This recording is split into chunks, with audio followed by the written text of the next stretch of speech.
말씀은 창세기 25장 27절에서 34절 말씀입니다.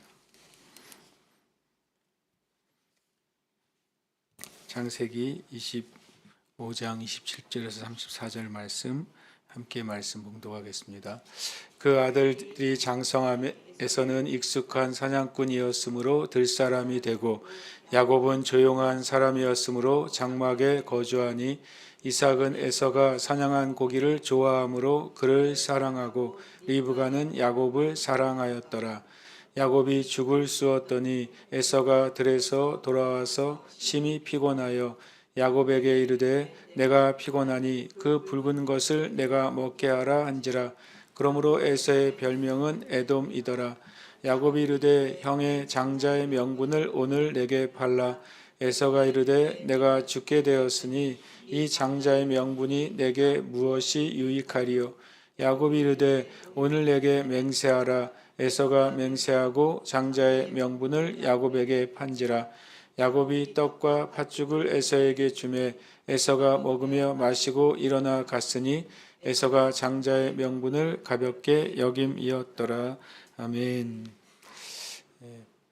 오늘 말씀은 어린 시절부터 시작해서 어떤 성경의 그냥 재미있는 하나의 에피소드처럼 우리에게 전해지는 말씀인데, 한편으로는 이 말씀은 굉장히 중요한 영적인 주제 몇 가지를 다루고 있습니다. 짧은 이야기지만 굉장히 중요한 영적인 주제를 담고 있죠. 에서와 야곱이라는 굉장히 좀 상반되는 두 인물이 나오고, 또 그 위에 또 에서와 야곱의 아버지 이삭과 어머니 리브가라는 또 굉장히 또 상반되어 보이는 두 부모가 나옵니다. 그 다음에 이제 한 사건, 특별히 장자권에 대한 사건이죠. 한편으로는 이 사건을 보고 아니 이렇게 그 장자권이라는 것이 말 그대로 이 붉은 팥죽이라고 말하지만 실은 렌틸 콩이잖아요. 렌틸 콩 습을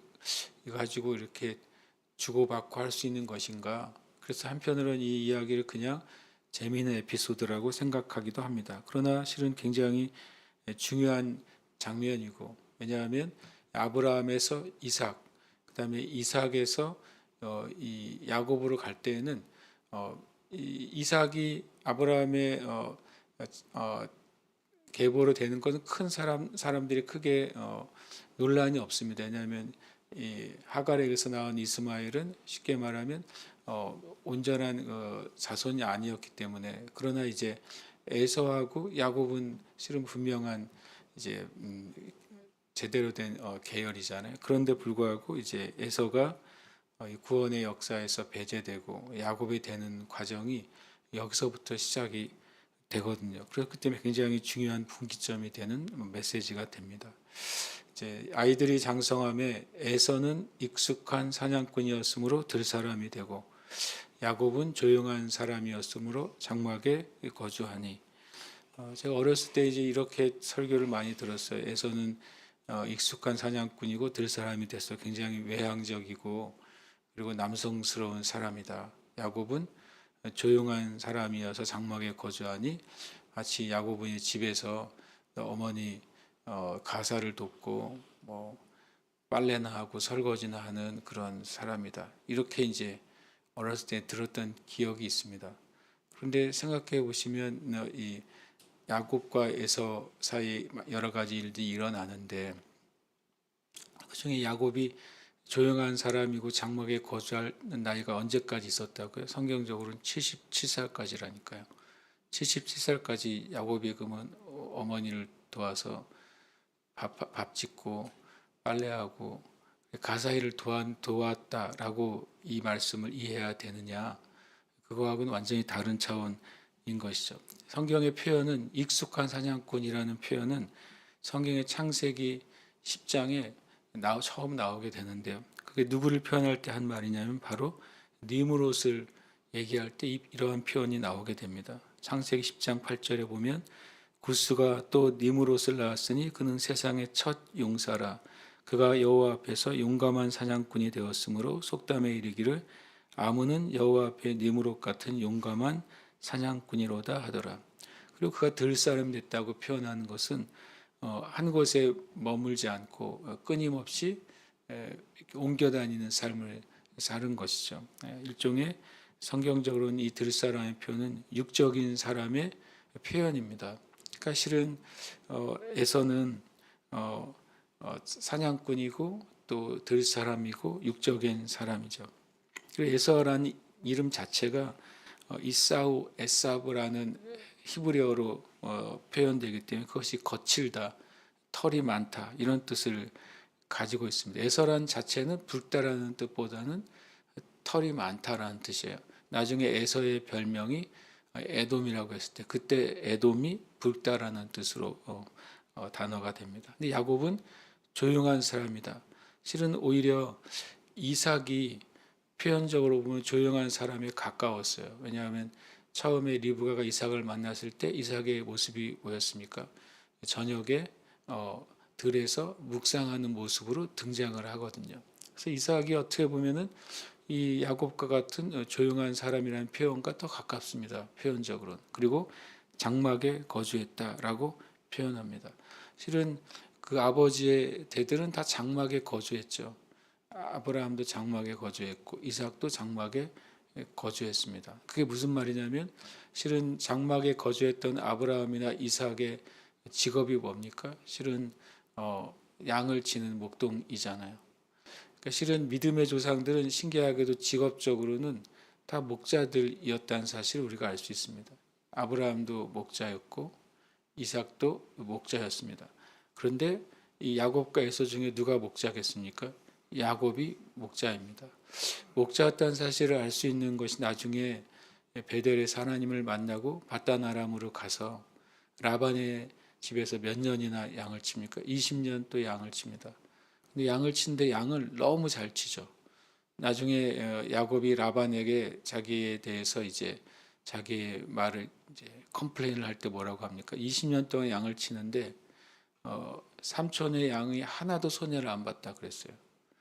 20년 동안 양을 치는데 내가 왔을 때는 삼촌이 별로 재산이 많지 않다가 내가 양을 친 결과로 라반의 재산이 엄청 늘었다고 그랬습니다. 그러니까 야곱이 언제 양 치는 법을 배웠겠습니까? 이때 이제 어렸을 때부터 야곱은 장막에 거주하며 이삭의 양을 치는 일을 한 겁니다. 그러나 에서는 실은 그 양 치는 일은 너무 지루하고 따분하고 성격에 맞지 않는 사람이었습니다. 그래서 끊임없이 들 사람으로 이렇게 떠도는 삶을 살았다는 것을 오히려 보여주는 것이 27장의 이제 전체 그림이죠. 이런 상황에 이제 있을 때 이때 이제 이삭은 에서가 사냥한 고기를 좋아하고 좋아해서 그를 사랑합니다. 이삭은 에서를 사랑하고 리브가는 야곱을 사랑합니다. 이것을 또 이제 어떻게 이해하기도 합니까? 부모의 편애가 낳은 야곱과 에서의 형제간의 일종의 갈등과 아픔이다 이렇게 이런 이제 식으로 표현되는 경우가 대부분입니다. 물론 그런 것이 없다고 할 수는 없습니다. 성경은 분명히 이삭은 큰 장자인 에서를 사랑하고 리브가는 야곱을 사랑한다는 구도를 보여주니까요. 그러나 실은 알고 보면 이 사랑의 이유를 살펴보면 우리가 좀 한번 생각해 볼 여지가 있는 말씀입니다. 이삭이 에서를 사랑한 이유는 뭡니까? 그가 사냥한 고기를 좋아해서입니다. 표현상으로 보면 굉장히 육적인 사랑이죠. 사랑의 이유가 육체적이에요. 사랑의 이유가 물질적이란 말이죠. 그런데 리브가는 왜 야곱을 사랑했는지가 안 써 있잖아요. 이삭은 고기를 좋아해서 에서를 사랑했다고 돼 있어요. 그러면 리브가는 야곱을 사랑하는데 이유가 안 써 있어요. 왜 사랑했는지. 그러나 왜 사랑했는지는 성경에 놀랍게도 기록이 우리가 찾을 수 있는 기록이 있습니다. 리브가는 아이를 임신했을 때 하나님의 음성을 듣습니다.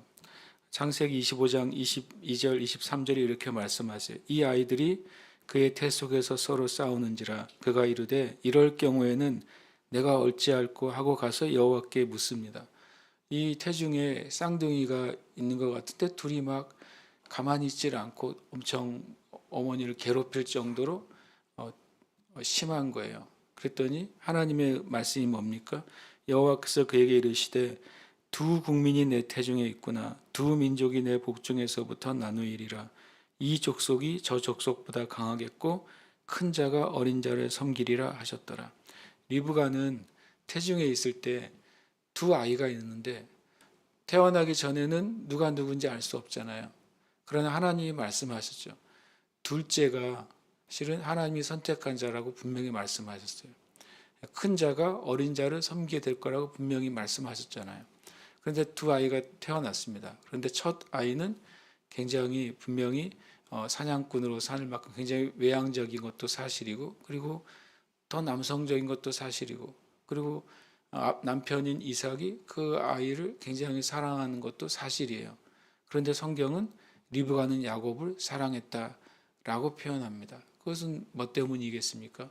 하나님의 뜻을 리브가는 첫 번째 둔 것이죠. 하나님의 뜻을 알기 때문에 실은 야곱을 사랑한 것입니다. 나중에 이제 리브가가 야곱을 보내잖아요. 바다나람을 보내고 결국에 리브가는 그 야곱을 죽기 전에 만나지 못합니다. 그러나 바다나람으로 보내는 이유도 실은 하나님의 음성으로부터 시작된 리브가의 일종의 영적인 모험이기도 했습니다. 나중에 아버지가 에서를 축복하려고 할 때도 리브가가 어떻게 합니까? 리브가가 자기가 저주를 받겠다고 하면서 야곱에게 축복을 받게 합니다. 나중에 에서는 이 야곱이 자기를 두 번이나 속였다 이렇게 표현해요. 그러나 실은 성경은 실제로 야곱이 에서를 속이지 않았습니다. 오늘 같은 경우도 보시면 야곱이 에서를 속인 것이 없어요. 그런데 우리가 속였다고 생각하는 면이 있는 것이죠. 아버지 이삭은 이 말대로 육적인 사랑으로 에서를 사랑했고, 어머니 리브가는 하나님의 뜻을 알았기 때문에 야곱을 사랑했던 것입니다. 그것이 영적인 사랑, 육적인 사랑의 동기를 우리가 보게 되죠. 29절에 보면 야곱이 죽을 쏘았더니라고 말합니다. 죽을 끓이는 야곱이죠. 죽을 끓이고 있는 야곱, 들에서 사냥하다 돌아온 야곱인 것입니다. 그런데 아마 이 에서가 들에서 사냥하다 돌아왔는데 자기가 만약에 짐승이나 고기를 잡아왔으면 고기를 먹지 않았을까? 근데 그날은 허탕을 친 게 아닌가 하는 생각이 듭니다. 심히 피곤하여 야곱에게 이르되 내가 피곤하니 그 붉은 것을 내가 먹게 하라. 렌틸 콩으로 이제 쓴 죽이 약간 붉은 빛이 나는 것이죠. 그러므로 에서의 별명은 에돔이더라. 근데 에돔이 붉다라는 뜻을 가지고 있습니다. 에돔과 아담이 실은 이제 히브리어적으로는 어근이 같습니다. 에돔이 알고 보면 이응과 또 디귿과 미음이잖아요. 에돔. 그런데 아담도 이응, 디귿, 미음으로 구성이 되어 있어요. 그래서 아담이라는 뜻이 흙인데 흙이라는 뜻에서 붉다라는 이제 의미가 파생이 되거든요. 그러니까 아담아나 에돔 이것이 실은 히브리어적으로는 같은 어근을 갖게 되고 그래서 붉다는 의미를 갖게 됩니다. 그래서 이제 야곱이 죽을 수 없다. 이 말은 야곱이 농사에도 관여했다는 소식을 알 수 있어요. 그리고 추수했고 그 추수의 결과로 이렇게 죽을 수도 있는 것이죠. 이때 이제 에서가 피곤하니까 붉은 것을 내가 먹게 하라라고 말합니다.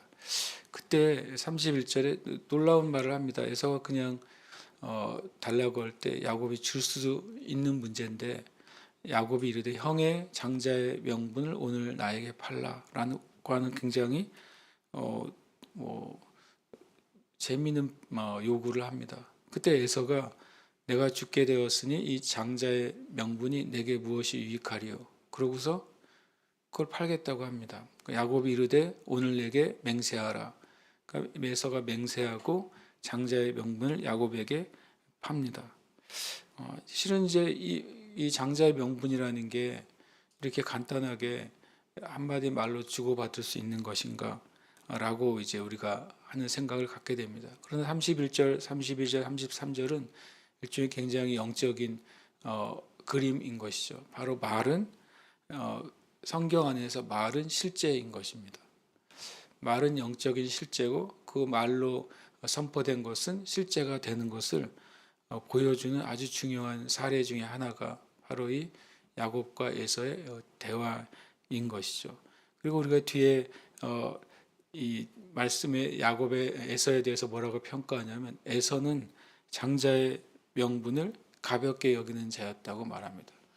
야곱은 반대로 이 표현은 어떤 표현이 되냐면 에서가 장자의 명분을 가볍게 여겼다는 말은 반대로 야곱은 어땠다는 것입니까? 야곱은 자기가 둘째였음에도 불구하고 장자의 명분을 귀하게 여겼다는 소리입니다. 실은 이제 야곱과 에서는 쌍둥이잖아요. 그래서 한 번의 태에 나왔습니다. 그러니까 두 번이 잉태해서 따로따로 형제가 아니라 한 번의 잉태 가운데 나온 쌍둥이입니다. 그런데 한 쌍둥이는 하나님의 장자권을 가볍게 여기고 그리고 동생인 야곱은 장자의 명분을 실은 귀하게 여겼다는 소리예요. 그것은 평소에 드러나는 삶이었다는 것이죠. 야곱은 그 집안에 있으면서 어머니로부터 하나님의 뜻을 당연히 들었을 것이죠. 그래서 하나님의 뜻이 아브라함에서 이삭에서 어떻게 흘러가야 될지를 정말 잘 알았던 사람, 그 사람이 야곱이라고 저는 생각합니다.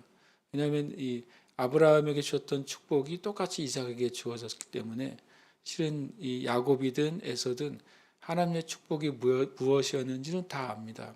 그러나 그 축복을 받느냐 안 받느냐는 것은 다른 차원인 것이죠. 믿음도 그렇습니다. 하나님이 우리에게 구원의 역사를 이루신 것은 사실이지만 그것을 받아들이는 사람에게 구원의 역사가 임하는 것처럼 하나님이 우리에게 성경 가운데 많은 축복을 선포하는 것이 사실이지만 그 축복의 선포를 믿음으로 받는 자가 그것을 받는다는 사실 우리가 아는 것처럼 여기서 동일하게 에서는 그것을 육적인 것으로 바꾸는데 전혀 주저하지 않았습니다. 많은 이 땅의 사람들이 하나님의 진리와 영적인 축복을 세상의 축복 또는 세상의 물질적인 것으로 바꾸는데 주저하지 않는 것이죠. 그러나 오히려 야곱은 하나님의 축복을 자기가 믿음으로 받으려고 하는 모습을 우리가 보게 됩니다.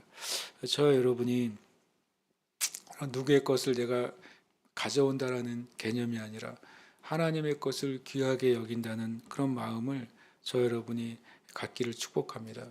그래서 이 세상에 육신의 정욕, 안목의 정욕, 이생의 자랑이 가져다주는 그 어떤 유익과 영적인 것을 바꾸거나 또 그것을 타협하지 않는 저와 여러분이 되시길 축복합니다. 함께 이 시간 기도하겠습니다. 영적인 가치와 육적인 가치를 분별하는 성도가 되게 하시고 육적인 가치를 위해 영적인 진리를 포기하거나 타협하지 않는 교회와 성도들이 되게 하소서. 함께 기도하겠습니다.